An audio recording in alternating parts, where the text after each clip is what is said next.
On today's show, Houston Rockets' latest draft intel and trade rumors. Could Alex Sarr possibly be in play for the Houston Rockets with that third overall pick? And is there maybe a deal on the table with the Portland Trailblazers centered around Anfernee Simons? It's all coming up on today's Locked On Rockets. This is Mission Control, Houston. Ignition sequence start. 6, 5, 4, 3, 2, 1.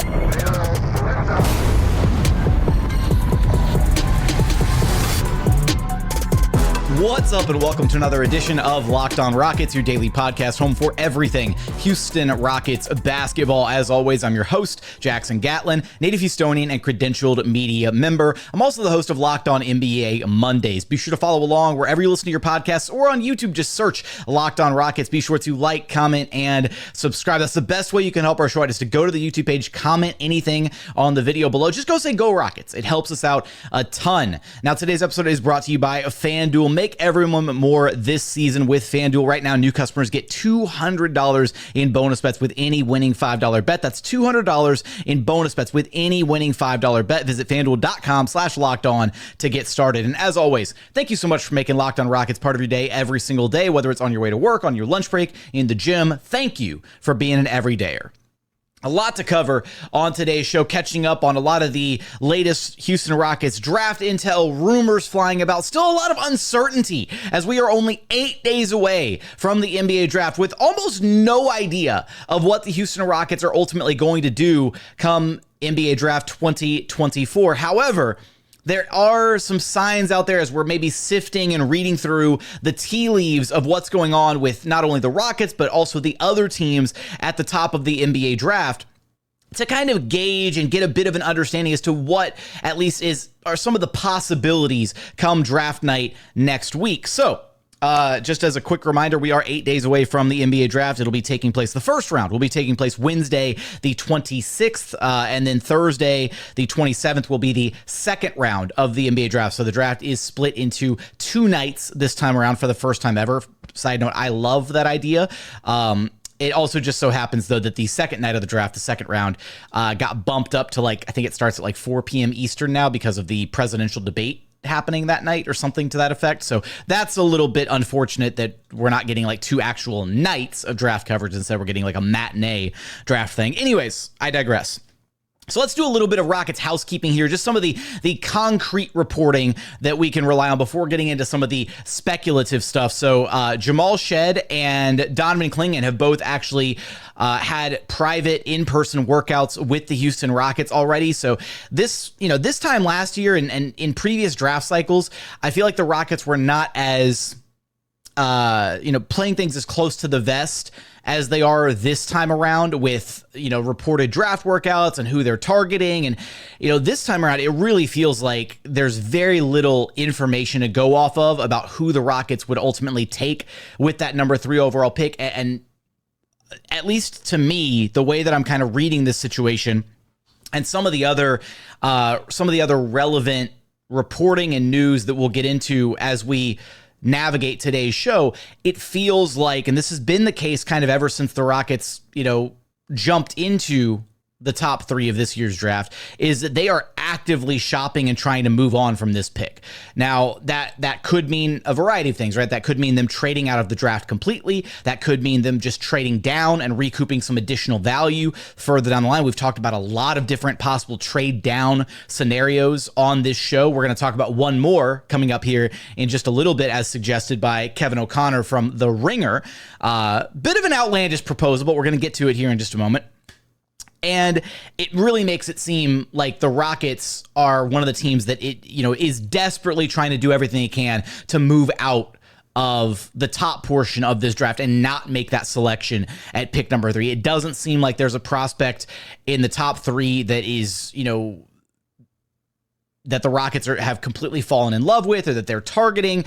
There is a little from the same draft pod that we're going to be revisiting here momentarily, with KOC and his bit of an outlandish trade proposal between the Rockets and the Blazers, is there was also some doubt about the Rockets and Reed Sheppard being the right fit or the right pick for the Rockets with number 3. And I remember highlighting this all the way back when we did Reed Sheppard's draft profile and in various other places since then.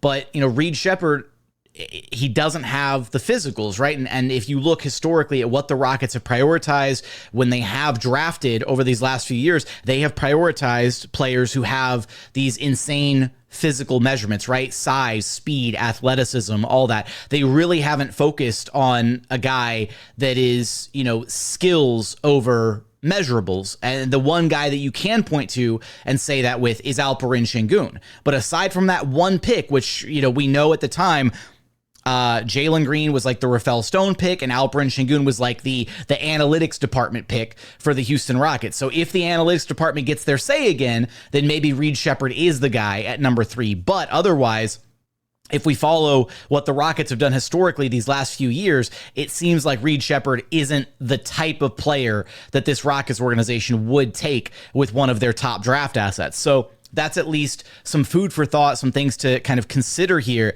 Now, some of the other intel, rumors, and things that are swirling about, there is so much noise about what's going to happen with Atlanta with their number 1 pick, with the Wizards with their number 2 pick, what the Spurs are trying to do with their picks at both 4 and 8. And I think the most interesting dynamic here is actually that the Spurs have been widely reported, both from, reporters covering San Antonio here stateside, as well as reporters overseas, French reporters covering the Spurs, obviously because of Wemby, that the Spurs are very actively trying to package 4 and 8 to move up in this year's draft to be able to select Zachary Risacher for themselves. So wanting to pair Risacher with Wemby, clearly they see something there that they're very excited about. They've fallen in love with a prospect there. Now, which of the teams ahead of the Spurs are going to be willing to facilitate that trade down? Now, if you're telling me that the Spurs would come knocking on the Rockets door trying to trade up just one spot to get their hands on Risacher, I'd be all over it if it meant the 4 and the 8 pick. That doesn't seem like the case right now. Their negotiations have been going on with the Atlanta Hawks trying to get access to that number 1 overall selection so that they can just pick Risacher themselves. Things get a little interesting, though, if the Hawks say no. If the Hawks are not content with 4 and 8 in this year's draft, and instead, if they want to make their own selection at number 1, things get really interesting if San Antonio then offers that same trade package to the Washington Wizards. Reason being, there is some reporting out there that suggests that the Atlanta Hawks have been eyeing Donovan Clingan. Now, so much of this could be rumors, smokescreen, misdirection, all this.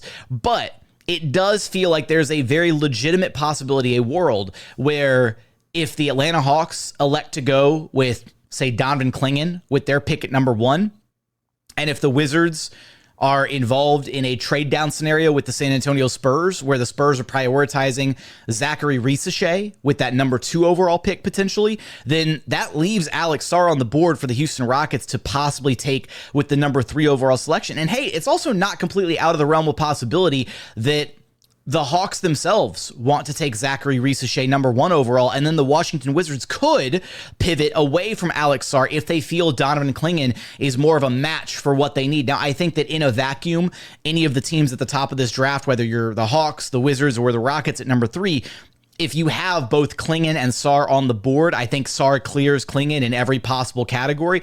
But we also don't know some of the internal evaluations that these other front offices are making. There's a very realistic possibility that the Wizards, or again, the Hawks, might be internally higher on what Donovan Clingan brings as a specific, type of big man, right? As a lumbering drop big, completely change the complexion of your defense, rather than Alex Sarr, who is not necessarily theoretical in what he brings, but obviously a lot more raw in his play style, needs a lot more time to grow and develop into that kind of modern day switchable NBA 4/5 big, like a Jaren Jackson Jr. type. So maybe those teams are a little bit more intrigued by picking up Donovan Clingan. All I'm saying is there's a very realistic pathway for Alex Sarr to potentially be on the board at pick number 3 when the Rockets are selecting. And if that's the case, man, they better not do anything with that pick. They better just pick up Alex Sarr and call it a day, because that would be a fantastic addition to this Houston Rockets young core. So Coming up, want to get into some of the other rumors, trade speculation, all that kind of surrounding this Houston Rockets team. We're going to get there in just one moment. First, today's episode is brought to you by FanDuel. Summertime means baseball, the WNBA, and so much more, and you can bet on it all on FanDuel. Right now, new customers get $200 in bonus bets with any winning $5 bet. That's $200, and all you have to do is wager $5, and you can use that to bet on everything from who the WNBA MVP is going to be, who's going to hit a next home run in the next baseball game you watch, or you can make things draft-centric since we are focused on the draft here at Locked On Rockets. Right now, the odds-on favorite to go number one overall in this year's draft is Alex Sarr at -135. Right behind him, Zachary Risachet at +160, and Donovan Clingan, he's been creeping up those odds boards at +500 to go number one overall in this year's draft. So for all those odds and so much more, visit FanDuel.com/lockedon and add a big win to your summer bucket list. FanDuel, America's #1 sportsbook.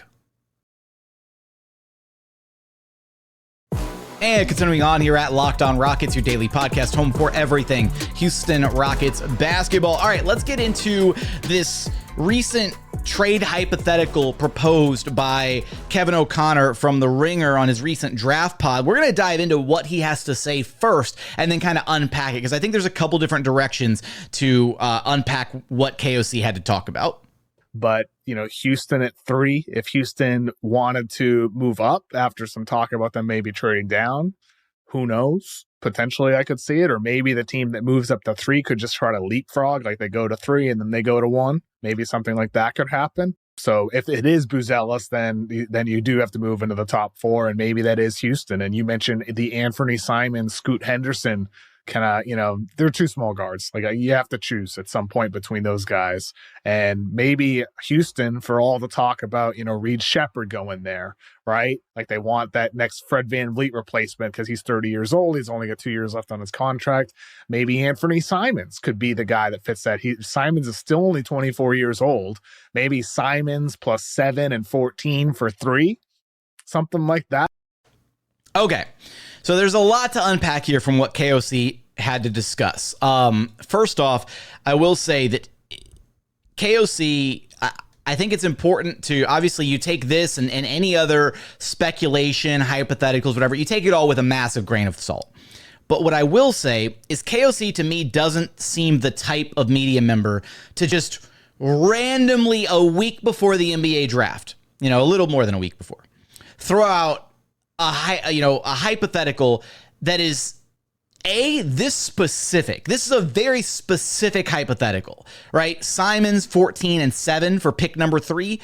That is a very, that's not just some I'm messing around on Fanspo and I've got the trade machine up and I'm trying to figure out what fits and what doesn't. That's a very specific trade scenario that he concocted. And something leads me to believe that the way that KOC kind of, the way that he's plugged in when he hears things, whatever, it makes me believe that he probably heard something, either from the Rockets side of things or from the Blazers side of things about a trade that looks something like this. And this is kind of what he concocted and what he felt comfortable with sharing ultimately on his show. I will say first off, I would do that trade in a heartbeat. 3 for 7, 14, and Anfernee Simons is a massive overpay if you're the Portland Trail Blazers. I think that would be highway robbery if you're the Houston Rockets. Hell, we've done trade down scenarios here on this show with the Blazers where we're talking about trading down from 3 to just 7, and the compensation would be Malcolm Brogdon, right?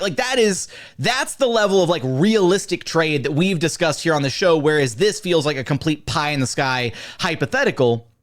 But at the same time, I don't think KOC is the type of media member to just suggest a wild, eco level trade like this out of nowhere unless there was some legs to it, unless he knew something kind of behind the scenes that made him go, hey, you know what? Maybe this is a possibility. Maybe this is something that, they've discussed and they've had trade, rumors centered on Anfernee Simons, or the Rockets are, they're shopping that number 3 pick very heavily, all that stuff. So I think that's one thing to consider here. I want to get into actually talking about Anfernee Simons here in just a second. But the other thing I want to note is KOC brings up an interesting point about teams potentially trading to number 3 with the Rockets, and then using number 3 to then leapfrog and get even higher up in the draft, right? To number 1 or to number 2. That brings me back. I want to circle back to the point that I made in segment 1, where the Spurs have not been hiding their aggressiveness, their desire to package 4 and 8 to move up in this year's draft. Now, would the Spurs be willing to part with 4 and 8 to move up simply one spot in this year's draft? Probably not. But could you maybe see a scenario where the Spurs are willing to trade pick number 4 and a future asset to Houston for pick 3, and then packaging pick 3 and pick 8 to get up to pick number 1 with the Atlanta Hawks or pick number 2 with the Washington Wizards? That is a scenario that I could absolutely see playing out, because, again, it seems like the Spurs are really dead set on getting Zachary Risacher. And what's kind of crazy is there might even realistically be a world where Risacher could fall to number 4, right? If the Hawks take Sarr and then the Wizards take Clingan and then the Rockets are on the board at number 3, then maybe the Rockets take Reed Sheppard. Maybe they go against some of their historical draft precedent. Maybe they go Stephon Castle, but maybe they do take Zachary Risacher at number 3 just because they think he's the best player available. That's the risk that the Spurs are ultimately running. But I do think there are avenues where the Spurs wouldn't have to give up anything and could still realistically get their guy, the guy that they've been targeting very heavily here, which is, again, Zachary Risacher. I just found that little nugget kind of interesting because, again, KOC is plugged in. He does hear things, and you got to kind of follow the tea leaves as we're approaching the NBA draft and seeing what some of the plugged in guys, what some of the beat reporters, what some of the national guys are ultimately saying. And one other little note that I'll leave here as we're trying to follow this little, paper trail of what the Rockets may or may not be trying to do ahead of the NBA draft. And Jonathan Fagan of the Houston Chronicle, who is incredibly plugged in, and does, frequently, talk to, have discussions with the Rockets front office, kind of, trying to gain an understanding of what the Rockets are ultimately going to do. Both he and Kelly Iko, they've got their sources. They're plugged in different ways, I will say. They're plugged in. But Jonathan just recently released a draft profile article covering none other than Alex Sarr. Right? That's a little random, right? To drop an Alex Sarr draft profile a week before the NBA draft is set to take place. Now, he could just be doing his house cleaning, his due diligence, and just, okay, he's going to do Sarr, then he's going to do Clingan, then he's going to do Risacher, whatever, and just kind of covering all his bases with the top picks. But it's also something that is worthy of raising an eyebrow, thinking, hey, okay, well, what is Jonathan hearing that makes it seem like Alex Sarr could be in play for the Houston Rockets at pick number 3? And again, this is one of those where in previous years, man, I was able to have, myself and other maybe non-traditional, beat reporters, guys who are connected and we hear things, but, I just haven't heard anything this year. That's kind of the crazy part, is usually the Rockets are pretty open, when I'm able to, reach out, ask some questions, try and, gauge a little bit as to the direction of things, or even just not even specifically with me, but just with other reporters, other, media members who are plugged in. And it feels like they have just dropped a complete wall, and they're just not sharing much, if any, draft intel going into this year's draft. And a big part of that is it's probably strategy at the end of the day. But I think an even bigger part of it is they just really don't know what they're going to do, right? They want to trade out of the 3rd overall pick. They don't have any bites on a trade that they think is worthwhile yet. So they may ultimately get backed into a corner where they have to make that selection at number 3, which feels like what they don't want to do. And that's kind of the entire vibe that I'm getting right now, is the Rockets don't want to make that pick at number 3. They want to trade it, and they just haven't found the right trade partner yet ahead of the draft. And maybe something comes together on draft night, or maybe it doesn't, and they're stuck just taking whoever is on the board there at pick number 3, which, again, I'd be ecstatic with Alex Sarr if he fell to number 3. I'd be happy with Reed Sheppard or Stephon Castle. I think there is a lot of talent in this draft. I just think that Rafael Stone and the front office are hoping to extract a little more value out of, the number 3 overall pick rather than just getting one prospect. And instead, they're trying to do their due diligence and canvas and figure out if they can get more for that number 3 overall pick than just one young prospect that they're ultimately going to have to develop over time, unless they draft somebody like a senior or whatever who's ready to play right out of the gate. But there's nobody at number 3 that makes sense to draft that is a ready to play type candidate right here, right now. Coming up, want to get into some final housekeeping notes here with the NBA Finals now over, things that we could see the Houston Rockets doing, as well as some projections about what the Rockets have ahead of them with the NBA draft. We're going to get there in just one moment. First, today's episode is brought to you by eBay Motors. Passion, drive, and patience. The formula for winning championships is also what keeps your ride or die alive. eBay Motors has everything you need to maintain your vehicle and level it up to peak performance. Superchargers, roof racks, exhaust kits, LED headlights, and more. Whether you're into speed, power, or style, eBay Motors has you covered. With over 122 million parts for your number one ride or die, you'll always find exactly what you're looking for. And with eBay Guaranteed Fit, your part is guaranteed to fit your ride every time or your money back. Because with eBay Motors, you're burning rubber, not cash. With all the parts you need at the prices you want, it's easy to make your car the MVP and bring home huge wins. Keep your ride or die alive at ebaymotors.com. Eligible items only. Exclusions apply. eBay Guaranteed Fit only available to U.S. customers. And final segment here at Locked On Rockets, your daily podcast home for everything Houston Rockets basketball. Now, I said I would get back to the Anfernee Simons stuff. I kind of teed it up and then didn't revisit it there in that segment. So I want to wrap that up here and then get to one more like house cleaning kind of item to discuss on the show as it relates to the Rockets and some of these off-season proceedings now that the NBA Finals are complete. Sidebar here. Shout out to the Boston Celtics, who completely decimated the Dallas Mavericks in the NBA Finals. It was probably one of the weakest finals in recent memory, most uneventful finals in recent memory, but any day that the Dallas Mavericks lose is a good day to be a Houston Rockets fan. So with that being said, I want to point out here the Anfernee Simons, little bit of info that we covered. Now, while that trade was, I think, completely off base, Simons 14-7 for pick number 3.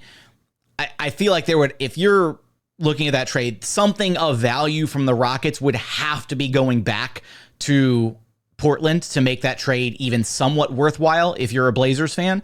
But let's just talk about it. Let's just talk about like Anfernee Simons in a vacuum, because maybe that could be the trade, right? Like let's take 7 and take 14 out of the equation, and let's just talk about a trade where it's pick number 3 and filler for Anfernee Simons, and that's it. Or maybe Anfernee Simons and pick 14, something like that. Because I do agree with KOC's sentiment that, if you're the Blazers, you've got Scoot Henderson, you've got Anfernee Simons, they're both kind of undersized guards. You're not going to be able to run that backcourt forever, especially because neither of them are like, you could be undersized guards if one or both of them were plus level defenders, but neither of them are at this point in their careers. So like, that's not a winning backcourt, at least right now, and it's probably never going to be a winning backcourt with those two guys. So at some point, you make a decision on Anfernee Simons. He's obviously further ahead in his career trajectory. They still have a lot of high hopes for Scoot Henderson to become their guy, their franchise point guard and whatnot.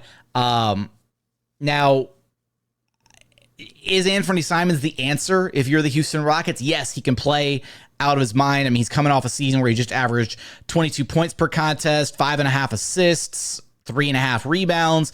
He shot the ball relatively well from long distance, 38.5% from deep on a ton of attempts, just under 9 attempts per game. So he can shoot, he can score, he can create for himself, create for his teammates. But is he realistically the answer that you want? Is he your Fred VanVleet replacement? I don't see that is the problem. Anfernee Simons in a vacuum would be a huge pickup for this Rockets team. And if you could bring Anfernee Simons to the Houston Rockets at the cost of number 3 and filler, and then have Ant coming off the bench next season for the Rockets to be that tertiary guard to take the pressure off of Fred VanVleet and Jalen Green, oh my God. Sign me up immediately. I'm all for it. I don't even care about pick 7. I don't care about pick 14. Simons is still an incredibly young player. He's only 24 years old, and he could be an insane spark plug kind of coming off the bench, as well as, lessening the burden, the load on Fred VanVleet throughout the regular season. Like, there are so many, positives to the idea of trading for Anfernee Simons. But again, aside from my point that I made earlier about KOC probably heard something that led him to coming up with that trade rather than just, whatever he could come up with on the spot, some random, BS trade rumor or trade hypothetical. I just don't see it. I don't see it in a realistic standpoint. I don't see why it would make sense for the Blazers, and I feel like they could probably get a lot more value for Anfernee Simons from anywhere else. Like, I feel like Anfernee Simons is a guy that in a vacuum is at least worth like a couple first-round draft picks, probably.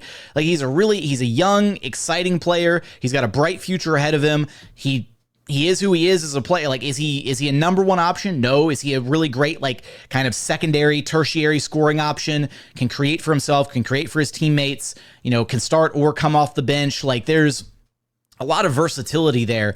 And if there is something there, if KOC isn't BSing, and if there's actually something there and the Rockets are able to get their hands on Anfernee Simons, I would be ecstatic, especially if that's all it takes is the number 3 overall pick. You start to lose me if the Blazers are talking about, oh, well, would you throw in one of like Cam Whitmore or Amin Thompson or anything like that? Then suddenly I'm pumping the brakes, right?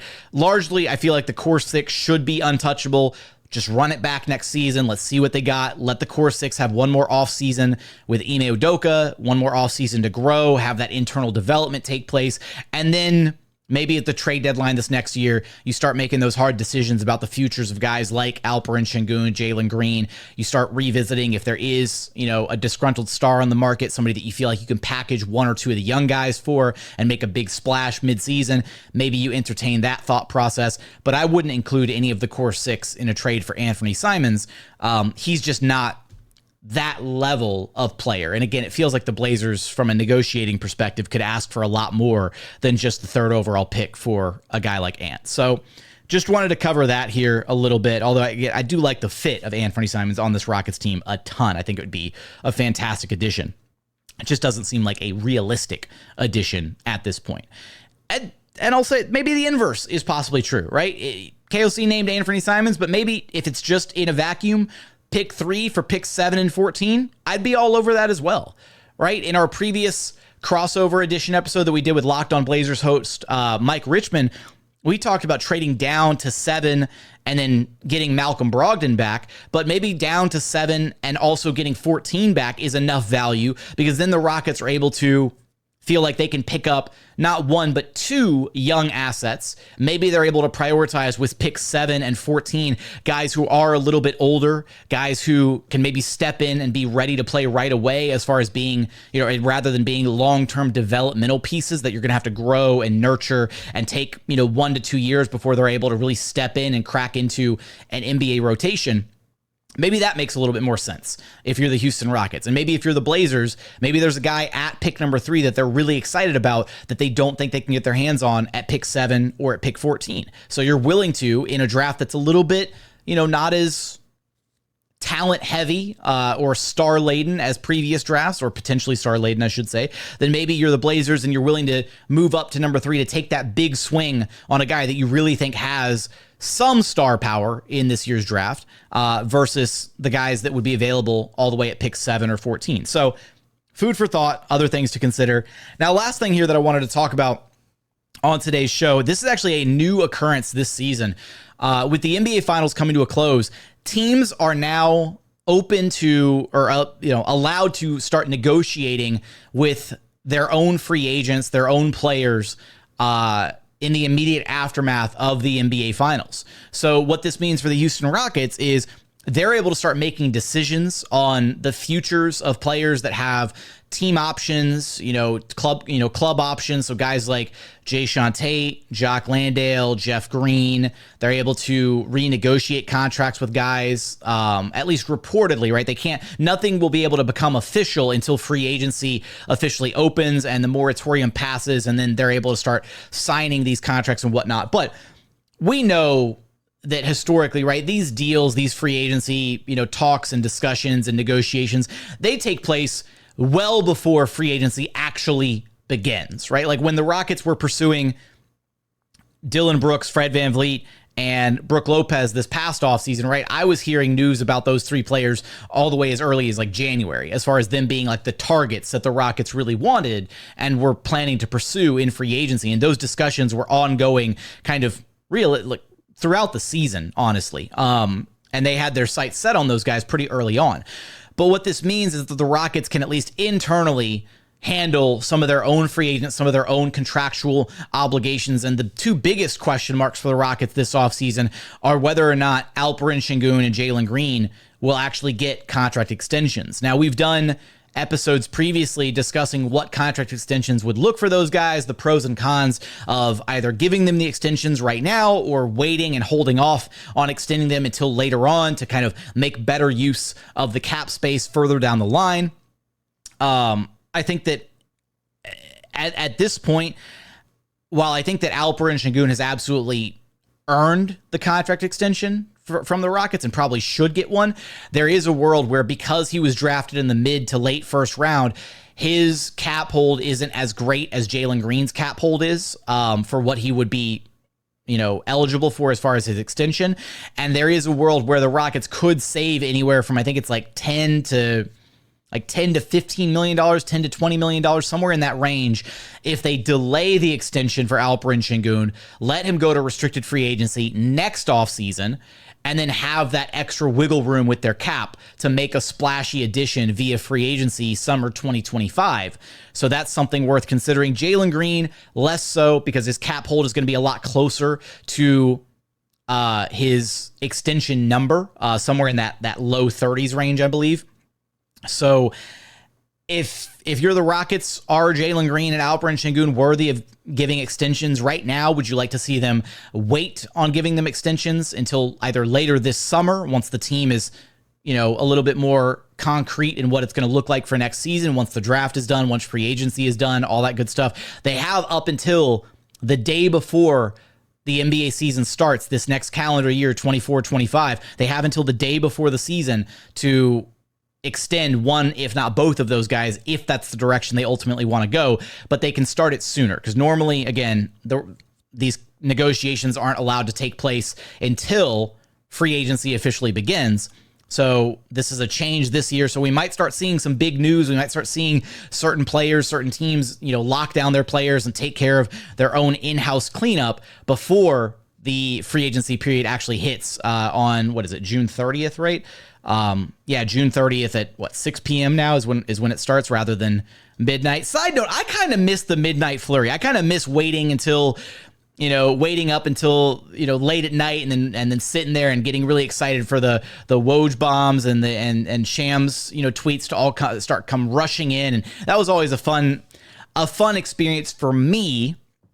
But I do understand why they bumped it up 6 hours so that it could be kind of in the early evening rather than, super late at night and forcing people to, stay up throughout the evening to monitor free agency. Anyways, I'm curious your thoughts. We talked about a lot of different things on today's episode. I'm curious how you feel about any of it, the draft rumors, the trade rumors, the intelligence that is out there, the direction that the Rockets may or may not go with the pick. Let me know in those YouTube comments. As always, thank you so much for checking out the show. If you haven't done so yet, please consider subscribing wherever you listen to your podcasts or on YouTube. Just search Locked On Rockets, like, comment, subscribe, all that good stuff. And if you're listening on Apple Podcasts, a 5-star review helps us out a ton. But as always, thank you so much for watching. Thank you so much for listening. And we look forward to having you back right here at Locked On Rockets, your daily podcast home for everything Houston Rockets basketball.